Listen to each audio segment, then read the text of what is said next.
Hello, everybody, and welcome to the One Nation of Gamers Hearthstone Major from PAX East. My name is Azuma QT, and I'm joined by That's Admirable. How you doing, man? Doing fantastic. I've been looking forward to this event for quite a long time, and now it's finally here. And boy, do we have a great player for the first match. Yes, we do. It's going to be Reynad versus Kunadiso, and we got to give you guys a little bit of introduction for this event because it was sort of added to the One Nation of Gamers circuit pretty recently. It's a $10,000 prize pool tournament that's being held on the PAX East floor. We gave some players some sort of invitations to come. It is open though. There was 128 slots that were open to people that were walking around, PAX East.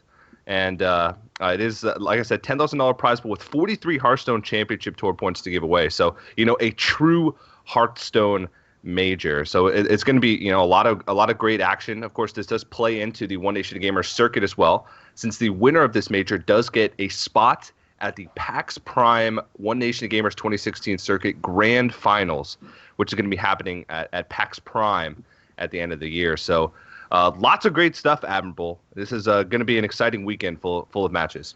Yeah, a lot of great players came out for this one. Just some of the notable players for this event. You're looking at Zalay from Archon turned up, as well as Orange. Firebat and Strifecrow from Cloud9 turned up at this event. We're talking VLPS, the Rat Trump. Reynad, as you can see, playing in the first match here, as well as Amnesia from Archon. He showed up for this event as well, a North American champion. It's coming in, as well as Nostum, who is runner-up at North America's Winter Championship in this event as well. It's a pretty stacked field for some of these guys, and this was a really important one to win. As you mentioned, 43 points up for grabs. That's going to ensure players a spot in that spring championship should they be lacking those points. And then furthermore, also leads into that end-of-year playoff spot where the top 8 players in points have a chance to make it to BlizzCon as well. Yeah, and basically how this tournament is going to work is it's just a giant single elimination open. It's basically 256. But there is a bit over, I believe, 120 spots. That means that a lot of players are going to get first-round buys moving into that first round. And it is going to be Conquest, of course, with one ban, as you can see on the screen. So it's basically just the same type of tournament they're used to. Of course, we do want to give a big shout-out to the sponsors that make things possible before we jump into this first match here. GEICO Gaming and Video Game Voters Network. And, of course, Cyber Power PC. Make sure you guys, if you want to enter in for a chance to win a cyber-powered PC throughout the weekend, head over to geico.onog.gg, and you guys can, right on the main page there, when you register for the Open, which will happen on April 30th, you also enter in to win that official cyber-powered PC. And we also want to give a big shout-out to DX Racer, Razer, and, of course, Asus, Republic of Gamers, for all their help and support. So lots of great stuff happening over the course of the weekend. We did have a quick player change here for the first matchup. It is going to be Phoenyx playing against Reynad for that first matchup. So that should be a good one. We're looking at the class now. We're just waiting on the bans before we jump into this match. So the players are on floor, are on site there. So we're just waiting for the bans before we jump in. Yeah, this is kind of a big tournament, too. This is actually like the last big tournament that's taking place before Standard hits. And then once Standard hits, you're about to see a big influx of cards into the metagame, as well as a rotation of cards out of the metagame. So this is the last one you're going to see for this metagame. And it's kind of come at a really interesting time. Like in the past couple of weeks, we've seen a few different decks like crop up at the tail end of this metagame. I look back to about 2 months ago where Camel Hunter kind of came into the metagame a little bit. Face Hunter had rotated back in quite a bit. Mind Control tech started popping up in a lot of the Druid decks to help fight off the aggressive builds. A lot of the Zoo decks had swapped over to Sea Giants and Leroy Jenkins. Some of those builds are now going back to playing Doom Guards in a lot of those circumstances because people have come prepared for cards like Leroy Jenkins, as well as sort of like a mid-range tempo warrior deck that's really cropped up lately. If you've been paying attention to the competitive scene at all, 6-0 has actually been kind of dancing at #1 rank on EU with a warrior deck that uses Cairn. It's got a copy of Varian. It's got 2 Fierce Monkeys. It is quite literally just a tempo-based warrior deck that tries to get guys on board and start punching your opponent akin to the way a Druid would. Yeah, well, this is sort of the time to do it. You mentioned right before Standard hits, in less than a week. It's pretty crazy to think this is the time to innovate because there's never going to be another chance to make decks with the current iteration of cards. There's just never going to be another chance. So I hope that we get to see some exciting decks. I hope that we get to see some upsets here. Maybe there's going to be a lot of players that are sort of unknown. It's going to be a lot of players that are making it in as sort of like an open player. If you're walking around the PAX East floor and you want to participate, there might still be spots open. I don't know, but it's going to be a pretty cool weekend, and I hope that we get to see some rising stars, or maybe some of the players that are North American semi-pros that haven't sort of made a big name for themselves. Maybe they'll rise up and take the major, because not only are there implications within this major alone, but there also are implications for the entire One Nation of Gamers circuit, in that you get that spot at PAX Prime, you get that spot at the Grand Finals, so you get to compete for another $25,000 on top of that. So lots on the line. Yeah, I actually was looking at the list of competitors for this event, and there's a couple of names that really stuck out to me as guys that I know their game and I respect it a lot, but they haven't really had their share of the wins quite yet, due to not being able to play in some of these events because a lot of them are invites, and just haven't really been putting up those big results that I know can be there due to their play level. And two of the players that came to mind was Astrogation, and another one was Ray C from Vicious Syndicate. Two of those guys are both fantastic players, and they've been putting in a lot of work. You'll see them on the high ranks on ladder very consistently. Those are two of the names that if they started to go a little bit further in this tournament, I really wouldn't be surprised. The fact that this one's an open, it kind of feels more like a traditional card tournament where you had to show up at the event, you had to bring your decks, and you had to play against opponents, and you had to interact with them afterwards. This wasn't like an online one or like 16 of the top players in the world invited to play off in a spectacle. This one is, you got to grind through the open field, you got to make it to the end. And I'm curious if that's influenced anyone's deck building here. When you have the smaller fields, you have a different kind of deck building you can do, where you can kind of pick the opponents that you're most worried about and tailor your strategy to them. But here you're playing against people you've quite literally never played against before, or maybe don't know anything about. And if you're one of those big names, they will know something about you. Yeah, and we think back to PAX South, when both you and I played in the sort of opening tournament for the One Nation of Gamers 2016 circuit. We got a chance to experience sort of that open feel for Hearthstone on a PAX floor. It was very similar to this type of environment. We both played in different heats.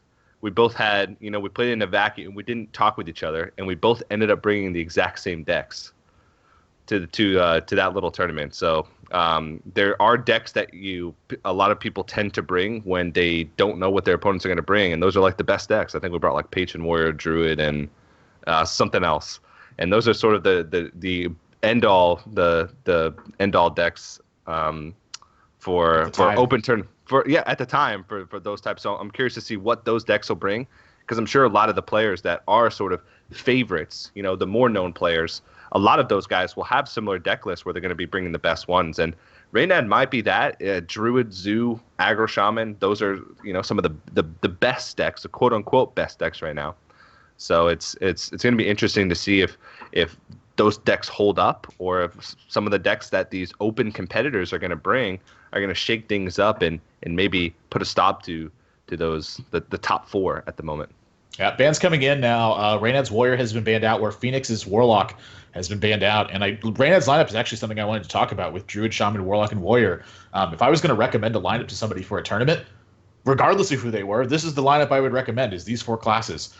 There's a little bit of dynamic between three of them. Druid, you're pretty much going to know what you're getting mixed up with when you head into the game. But the other three actually have a couple of viable builds, kind of touching back on decks that were cropping up in the metagame. Eversection was holding a top 50 rank with mid-range Shaman.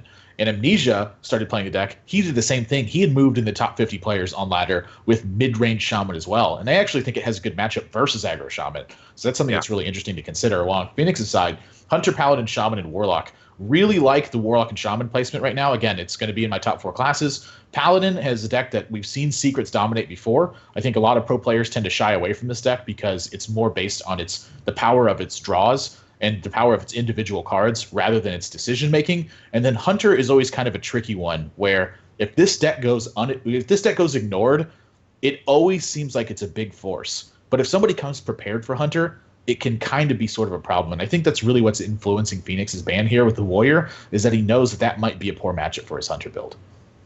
Yeah, and the Hunter deck was a deck that I think was a great counter deck like a month ago, maybe 2 months ago, because Secret Paladin was in everybody's lineup. Now it's sort of fallen out to where it's in probably about 50% of lineups. It's starting to realize that it has a couple of poor matchups against some of the popular decks. So Hunter is very hit or miss against like three of the classes that a lot of players are bringing, and I think that's Shaman, Druid, and Warrior. All three of those classes can steamroll right over Hunter. Hunter is there to capitalize against Secret Paladin, and it's there to capitalize against Zoo Warlock, which, to be fair, have been really popular decks. But that's sort of the wild card deck right now, and I think it'll probably be the wild card deck throughout the tournament, as you sort of alluded to. So we'll definitely have to see. I'm curious to see what types of Warlock and Warrior are going to be coming out from Reynad here. He's a player it's impossible to pinpoint exactly what he's trying to do, judging by his deck lineups, because sometimes he'll have a lineup that makes sense when you look at the classes, but then you'll look at the actual deck, like the actual archetype, and he'll bring something that's completely random. Like he'll throw a handlock into like a full aggro deck list, or he'll throw a weird warrior, like a patron warrior with Reynad texts into a full control lineup. So it's interesting stuff. Yeah, I would definitely consider him one of the players who's more willing to take risks with his deck building.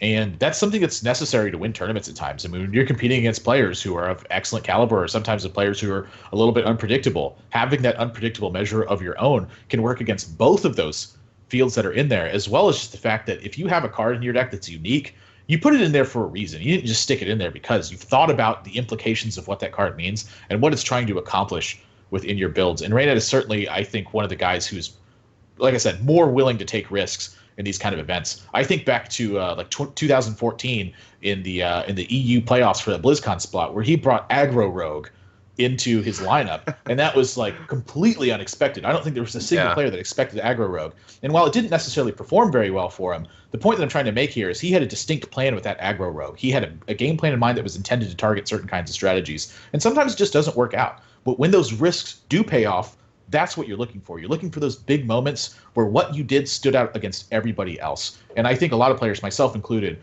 are not necessarily willing to take those kinds of risks. But Reynad, it's like you said, it's going to be difficult to pinpoint what this guy has. If you see something more standard, I expect it to be more standard. But as soon as you see one off card, that's when you know that all bets are off. All bets are off. That's right. And I believe we're going to be jumping into match number 1 here of the Hearthstone One Nation of Gamers major from PAX East. It is going to be Reynad versus Phoenyx. Keep in mind, guys, if you're just tuning in, this is a $10,000 prize pool major that's going to be happening over the course of the weekend, Friday, Saturday, and Sunday. There's also 43 Hearthstone Championship Tour points to give away, and there's also that spot at the One Nation of Gamers 2016 Circuit Grand Finals, which is at PAX Prime in August. So lots on the line for these guys. And I think it's going to be great. Where, like I said, we're moments away. The players are selecting their decks for the first matchup, and we'll see if this is single elimination. Keep in mind, this is a giant bracket that is single elimination, so very, very volatile. So we're going to be spotlighting Reynad in this first matchup. If he gets knocked out, then it's going to be pretty nuts. Nuts. Volatile is kind of an understatement as well. I mean, I think of like some other games like Best of One and Counter-Strike. The variation that comes into that game, which basically has no variation in the actual gameplay itself other than player positionings and like attack plans. Hearthstone's a card game.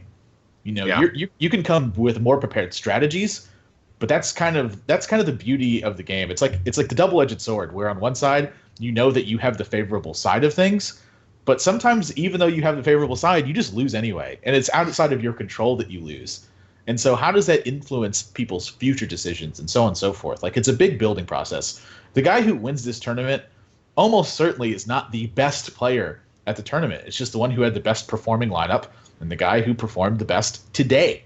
And that's something that's really unique to single elimination formats, is that volatility. The fact that quite literally, I think almost anyone has a better chance to win from a person-to-person perspective than you would in, say, like a triple elimination best-of-7 style of match, where there are these long, grueling matches, and you have to get unlucky a number of times to fall out of those events. And that one, you're likely going to see the player who prepared the most and who was the best have the best chance to win. But in this one, it's like the guy who just gets those insane draws game after game, he's looking to take down some cash here today. I want to see a Mayhem style open where it's just as many players as you can fit into one bracket, single deck, best of one, single elimination. Like just a 2,000, 2,500 man open bracket where it's just single deck, single elimination, best of one, and see like what deck comes on top.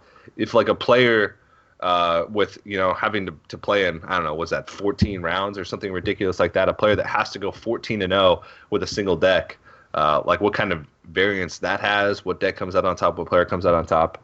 If there's any tournament organizers out there, I'll cast it. I'll cast it with them. Yeah.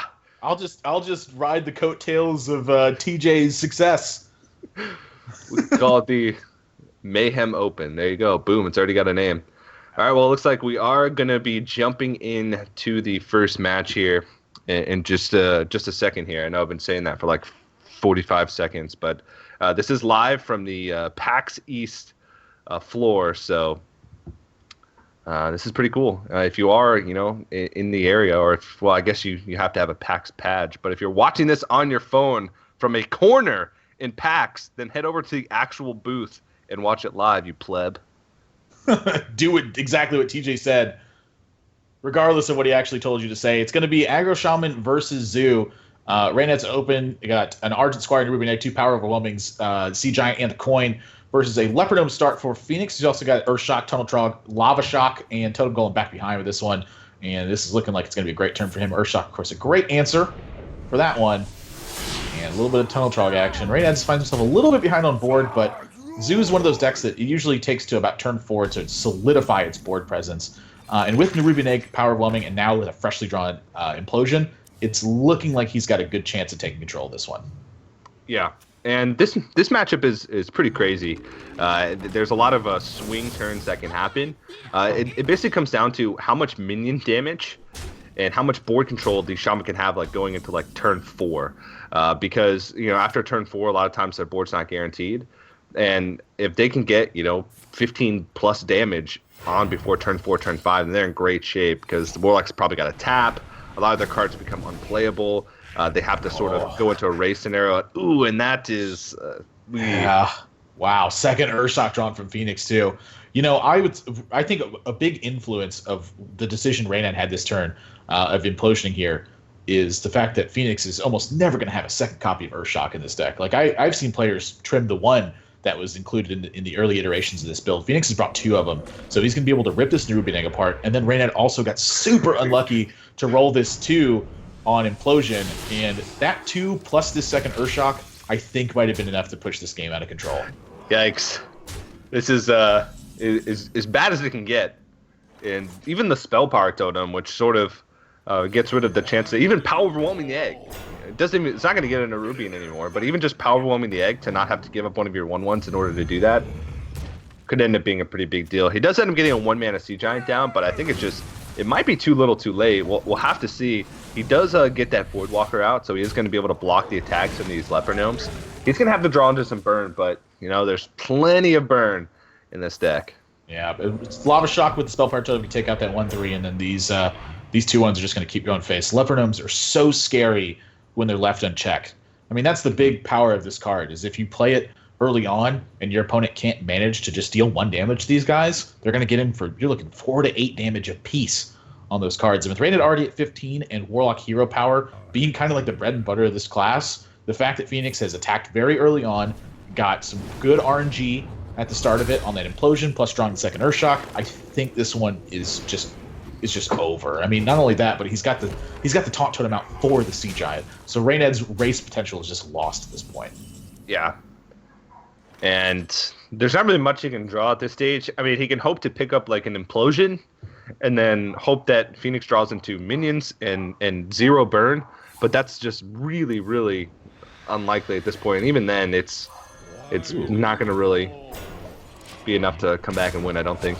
All right, well, Reynad's headed to 5 from these Leper Gnomes this turn, unless Phoenix draws a way to answer that Void Caller. But a Lava Burst is just going to wrap this one up. 6 points of damage to face, as well as 4 from the Leper Gnomes. Quick game number 1 here. Phoenix off to a fantastic start. And again, that Implosion for 2, just... Gosh, that card is so brutal at times. Like, it's either so good or it's so bad. And there's very little in between with that kind of card. Yeah. And this is just how this match goes sometimes. If the minions fall early for the shaman, And if you you don't get that implosion that you need, you're gonna go down in flames, and that's exactly what happens to Reynad. So Phoenyx looking pretty good now. He's got Secret Paladin, what we're assuming based on the lineup, and Hunter left. He could change things up and throw in a Murloc Paladin, but it just doesn't really make much sense.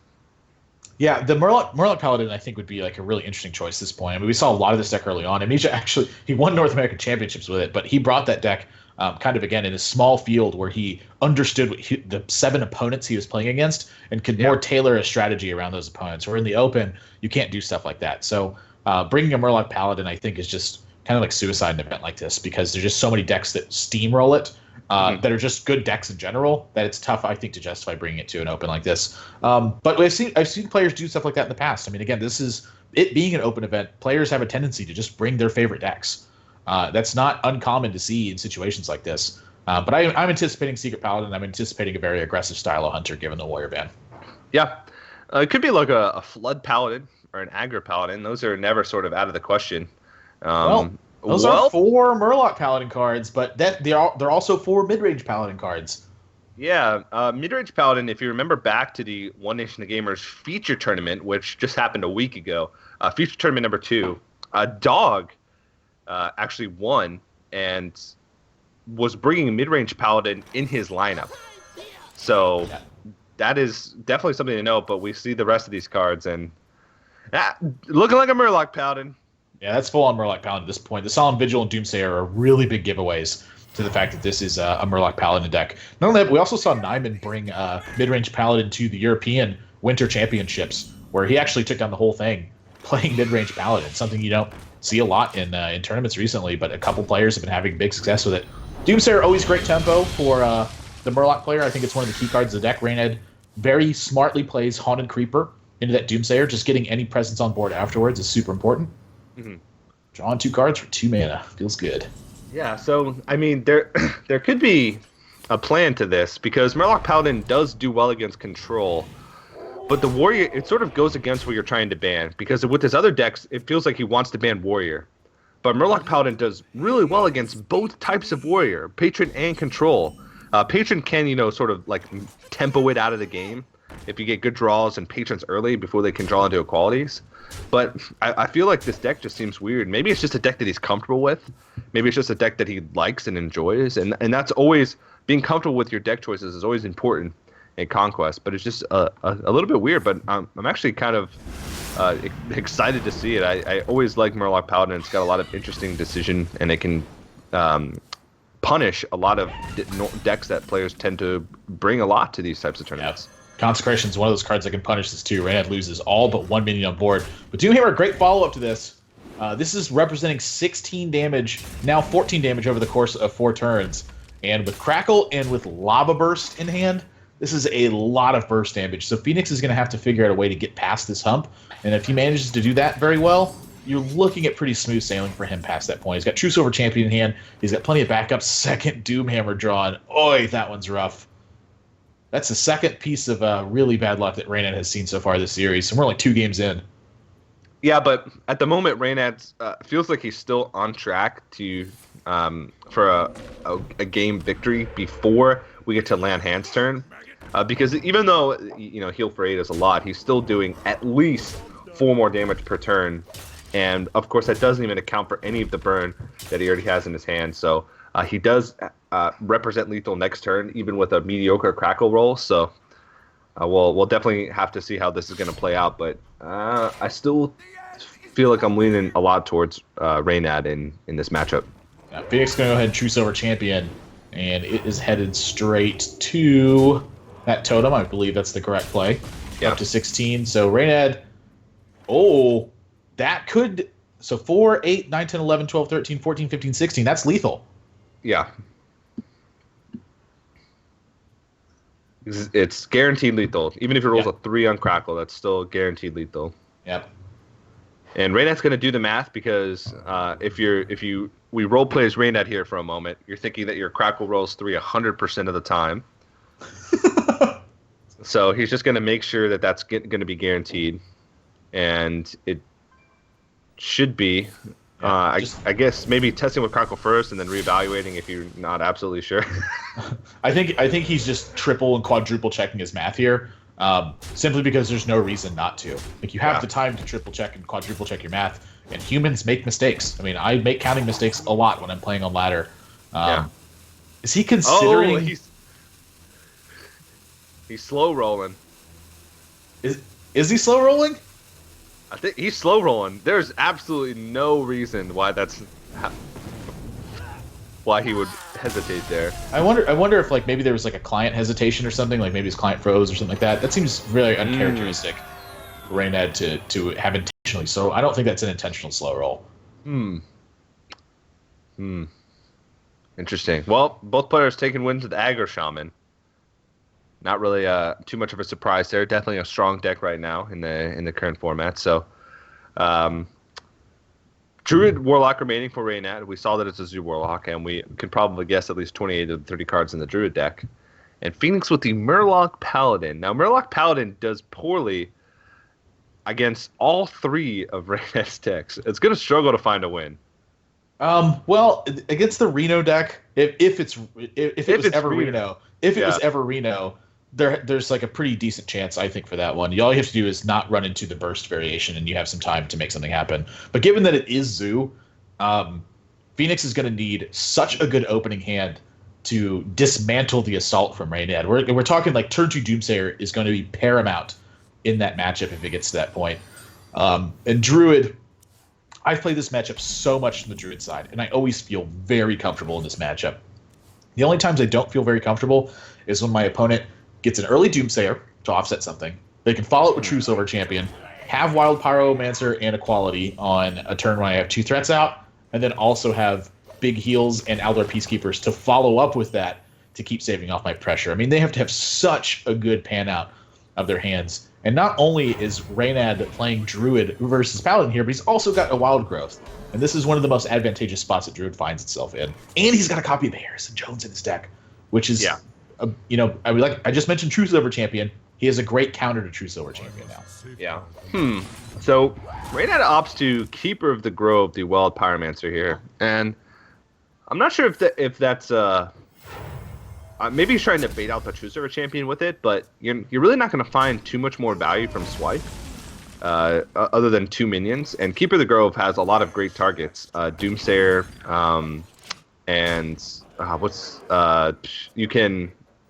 I'm sorry. You can reverse the Aldor Peacekeeper, or you can silence an Alkaline of Pain. I wanted to say Equality. I'm like, no, Equality is the other stat from Equality. So yeah, Aldor Peacekeeper, or if he runs Humility. So there's a lot of great targets for Keeper of the Grove to keep you in the game. So Reynad opting to go for apparently the line of play where he's trying to bait out True Silver Champion at the absolute maximum level because he even charged his Druid of the Claw. So here's a 4 attack minion or a 4 health minion. Here, remove it with your True Silver Champion, please, so I can Harrison Jones it. And I will say that charging Druid of the Claw a lot of times in this matchup is just better too. Like if you know your opponent's running Aldor Peacekeepers, you know that True Silver Champion's a factor in that deck.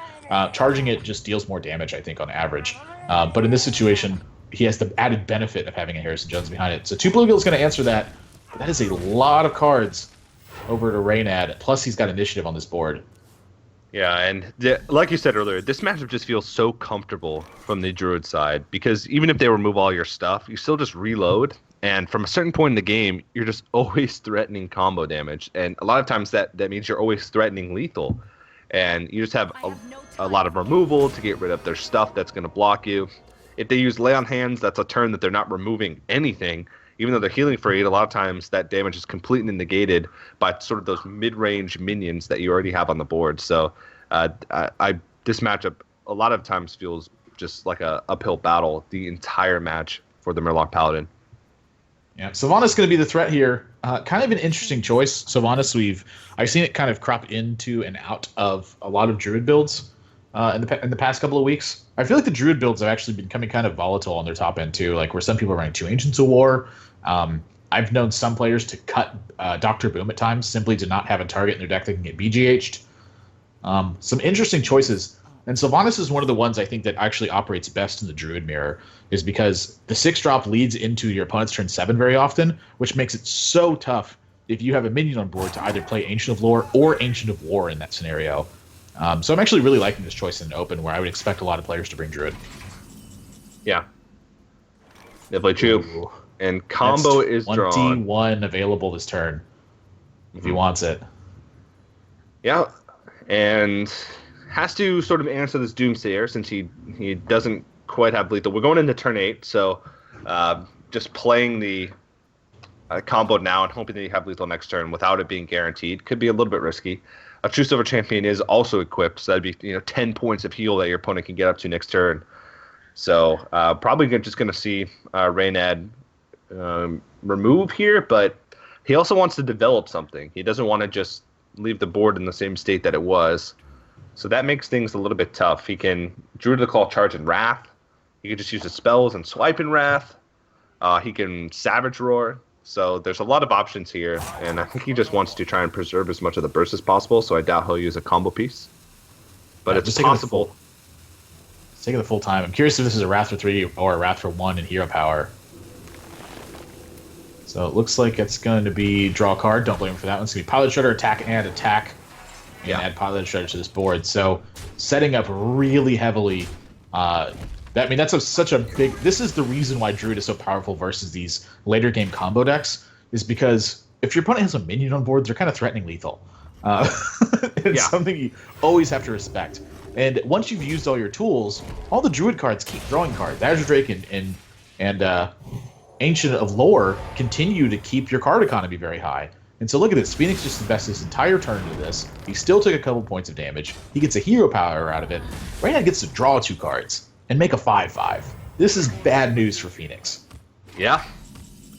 Very bad news. I think queuing Murloc Paladin into Druid was the first bad news. And then pretty much every turn since then has also been bad news. So Reynad draws into Loatheb, which is a fantastic card. You develop a board, you play Loatheb, maybe in combination with another 5-drop or a 4-drop. Like next turn, you can play Druid of the Claw and Loatheb, which locks out so much. There's no more land hands. Quality Consecrate isn't a thing anymore. He has to have Wild Pyromancer and Equality if your opponent's going to want to do anything to the board. So that's a pretty big card. Healbot drawn, though, from Phoenyx. That's... that'll help him survive a little bit longer. But how does he win? That's the thing. You can survive for as many turns as you care to survive for, but eventually you still need to win the game. Yeah, eventually he's going to have a turn where he just draws Murlocs.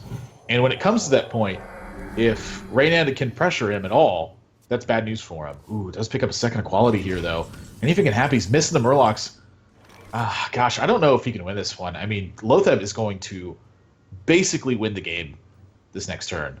Like, if he drops Loatheb and Druid of the Claw, Phoenyx is going to be under a ton of pressure and is quite literally going to need to draw the last Wild Pyromancer in his deck to survive.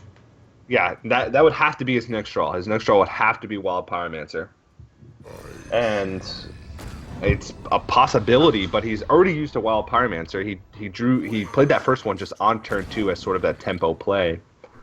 And now he's going to be in a lot of trouble. We'll see if Phoenyx, can he get it? Nope. So is Sludge Belcher and Anti-Healbot here enough? He goes to 29. He can go up to 30 with the True Silver Champion. Force Nature Savage Roar is going to... it's going to kill the Sludge Belcher, kill the token. He'll have 25 damage left over, so he can't actually live this turn. You can also innovate Wrath to... Yeah, that's a good point. So that basically gives him one more attack. So he could Wrath and Hero Power, then he'd have 14 plus 2 Treants left. So no, I don't think there's still a way for him to win, even if he innervates out Wrath. 22 points of damage, I believe, is the maximum he deals this turn. Yeah, but there's a possibility that he could just go for it, and then he has Force of Nature swipe next turn, which is 10 burst from hand. He's seen a land hands. He's seen 2 anti-Killbots now. His opponent would be at 4 health, so it would be a little bit risky, but a lot of times taking risks in this matchup is not the right thing to do because you don't need to. You're already so favored. You're already in such a favorable position that you can just continue to just do what you're doing, and eventually you're just gonna most likely win anyway because your opponent hasn't played many Murlocs yet. Yeah, I'm curious how much risk is actually involved with this play, and I don't think it's very much. But Yeah, Did we miscount? No, he looks like he's we going for did. 22 points of damage. 22. Yeah, Did the Raptor one change it? It made it cleaner. That's what it did. Yeah. It was the Makes correct it a lot play. cleaner. Yeah. So trade the anti-heal bot or go face. I think he goes face. Yeah, putting your opponent at 4 in this situation, they quite literally need a second lay on hands or a second anti-heal bot in order to live in this situation. I mean, Sludge Belcher can kind of do it, but this is really smart from Reynad. He's just what he's seen from Phoenyx so far, this puts him on quite literally the last card to be able to win this game. And that's exactly what he should be doing with his hand. He picked up a second Ancient of War. If his opponent can save off this pressure and have something develop back behind, maybe the Ancients of War can just carry you back into this one. But here, Phoenyx just doesn't have the life to live past the extra burst in Reynad's hand. He puts together a great string of turns and pressures his opponent out of the game. Yeah. Very well played. And there you go. There's those turns where you draw the Murlocs. You draw the anything can happen. You draw 2 Murlocs, and those are just dead turns for you as far as the mid-range matchup goes. So Reynad's going to be taking a 2-1 lead, and that means the only deck that he has left to win with is going to be that Zoo Warlock. That's a great position to be in. Yeah, he's got 2 games to do it too, and Zoo's kind of it's very in line with just this power strategy that Reynad seems to be bringing here, which is my decks are very good. They have a very good chance to draw really well, and I'm going to pilot them really well at the same time. Can you manage to beat them greater than 50% of the time? And that is a tough thing to do when the decks are very powerful. Love this lineup from him so far. I'm curious to see what that Warrior is, but we're going to roll into game number 4 now. And that Hunter build, it's got a Tomb Spider in it, which is something I have seen occasionally, but this is a very different kind of a build than I anticipated it would be. I was thinking like Worgen Infiltrators and Abusive Sergeants would be in this deck. If you banned Warrior out. This is like the Infinite Beasts deck. You basically run Bear Trap, Snake Trap, and cards that benefit off having beasts, like Ram Wrangler and like Houndmaster, and you just sort of ride the Beast Train to victory. The Beast Train only stops for pain. Three reasonable options here for Reynad. He's got 2 copies of Nerubian Egg in his hand, so I actually don't mind the Undertaker here. The Flame Imp's going to deal him 3 damage if he plays it in this spot, and so I think that's a big reasoning for taking the Undertaker. It's not going to deal that 3 damage, and it's likely to hit 3 power anyway. Yeah, and he doesn't know what type of hunter deck it is, so if he knew that it was this type of hunter, maybe he would have taken Flame Imp for the additional power that would be put onto the board, but he doesn't think that he can afford to take the extra 3 damage. He's looking for that explosive trap to be activated, and he nails it. So that's going to activate that Nerubian Egg, put a 4/4 on board.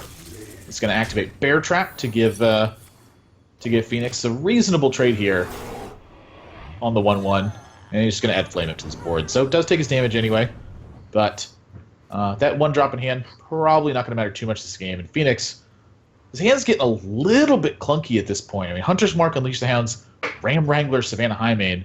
Eaglehorn Boat's really his only play this turn. I mean, maybe you can find a spot to Unleash the Hounds here because you have the Hunter's Mark.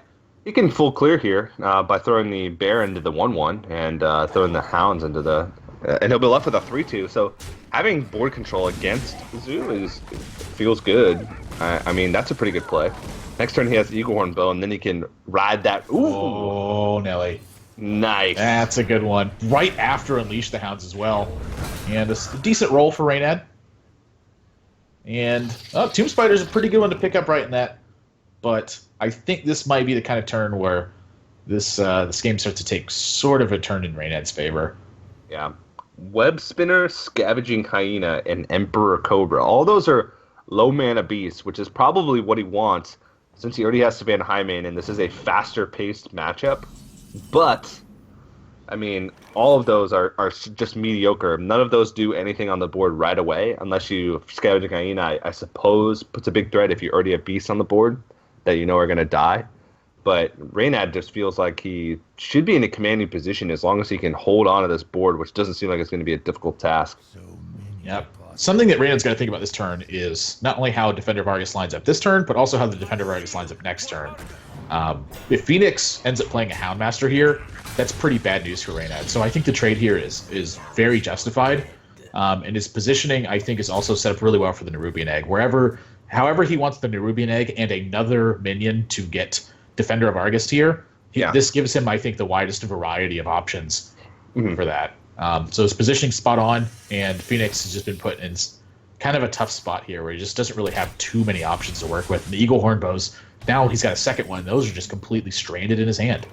Yeah, that's an interesting choice to go with the Emperor Cobra over one of the Eagle Horn bows, because the Eagle Horn bows are going to represent, damage over multiple turns, and also you have two of them. Like those are going to be dead cards in your hand unless you start using them. I guess his next couple turns are already played out, but the Emperor Cobra is probably going to trade with one minion, whereas the Eagle Horn bow is going to trade with a few, and you still have health to work with as a resource. You're not close to being pushed out of the game as far as health goes.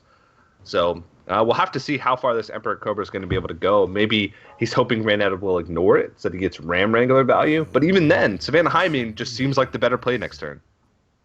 Yeah, I think he might have played this also just to hope that Reynad's trading into it. Like maybe a little bit of panic here. Yeah, it looks like Reynad's going to use this Undertaker to trade in the Emperor Cobra. Don't blame him at all for that. If he's going to trade with the first beast on board, you're very likely to trade with Emperor Cobra thereafter. And keep going. The Savannah Hymen, I think it's probably just been tempoed out of the game at this point. Yeah. And, might have to play a few things this turn. Might have to play Animal Companion and Eagle Horn Bow just to fight more things off of the board at once. But, at turn 6, Savannah Hymen, to be honest, there is only 7 power. It seems silly to say only, but it could be a lot worse given the state of the board. But it looks like, Phoenyx is going to go for Animal Companion. Yeah, that stings a little bit. And I think I totally agree with you. Like, in hindsight, this Eagle Horn Bow would have been generating some sort of value. But now a poor Animal Companion roll leaves him just almost completely stranded in this game. I mean, Reynad hasn't been under any pressure, so his life tap's just going to become super powerful at this point. He's got Abusive Sergeants to keep trading up. If he picks up any good minions, this game is basically done. Even a Haunted Creeper's not that bad. Just anything to get rolling. And it looks like he's going to double Abusive Sergeant this Nerubian Egg, run over Leok, and just keep his repetitive damage from his little guys going. This is what Zoo does best. It gets aboard and punishes you for it. Yeah, I like this play. You sort of effectively waste 1 damage, but what that does is it puts damage onto the Nerubian Egg. Oh, that's... I don't even know if... That's a big pickup, but it barely dents the board. You can push face damage with it, but that's so dangerous because there's 8. If you kill the Nerubian, that's 12. 13 damage being represented on the board if you just kill the egg and then go all face. But you do push 5 plus 8 damage, plus you push 10 damage, so you put your opponent at 11. I don't know. I mean, you're always playing Unleash the Hounds. It's just, do you make a couple trades? Do you go all face? This is going to be a tough set of decisions here. We'll see how much of a risk Phoenix is willing to take. I think that this game is already looking downhill. I might have just sent all of those. I don't know his deck.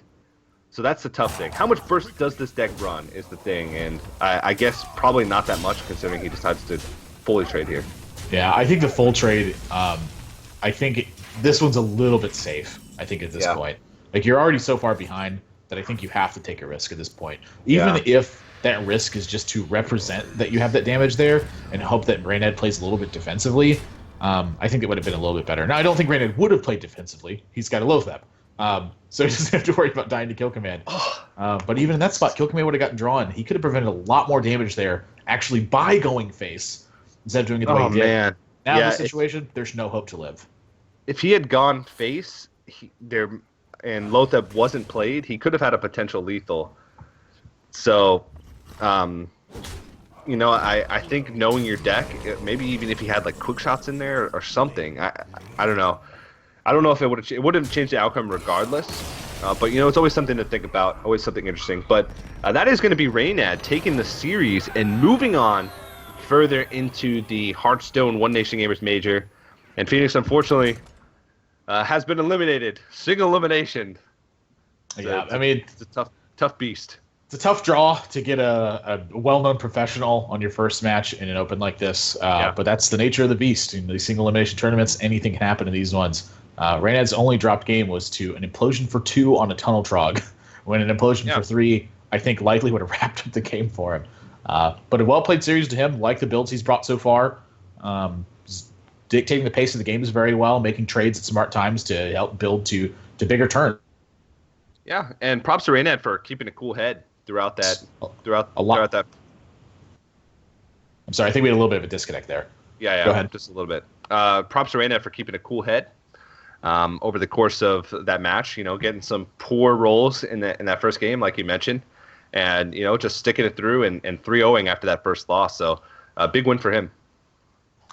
Yeah, moving on to this one. Lots of other matches going on. Like we said, there's just over 128 players in this one, I believe. Pretty stacked field that's going on as well. Just to give you an idea of some of the notable players. Amaz, Amnesia, Chalky, Fireback, Kalento, Leadpaint, Nostum, Orange. We just saw Reynad play. Ryzen, Strifecrow, Super JJ, The Rat, Trump, VOPS, and Zalay are all competing in this field today. So we're going to see if they can fight through this single elimination bracket, make it to their top. 43 points up for grabs, not a joke. These guys have come to compete today. Yeah, 43 points, $10,000. Today we'll be broadcasting the first half of the round of 128. And then over the course of the next 2 days, we'll be broadcasting throughout the whole tournament. So this is going to be taking place across the whole weekend. Once again, a big shout out to GEICO and Video Game Voters Network for sponsoring the entire circuit, and CyberPower PC as well. Also, a huge shout out to DX Racer, Razer, and Asus Republic of Gamers for helping us out with the hardware at PAX East. Also, make sure you guys, we're giving away a CyberPower Gamer Extreme 1000 PC. So if you want a chance to win that PC, make sure you guys head over to the website. There's a banner right down below. Also, you can head over to geico.onog.gg in order to do that. In doing so, you can also sign up for the Open Tournament, the next Open for the One Nation of Gamers circuit, which takes place on April 30th. So make sure you guys do that during the break. But we are going to have to go to a break. So we'll be right back with more Hearthstone Major from One Nation of Gamers right after this.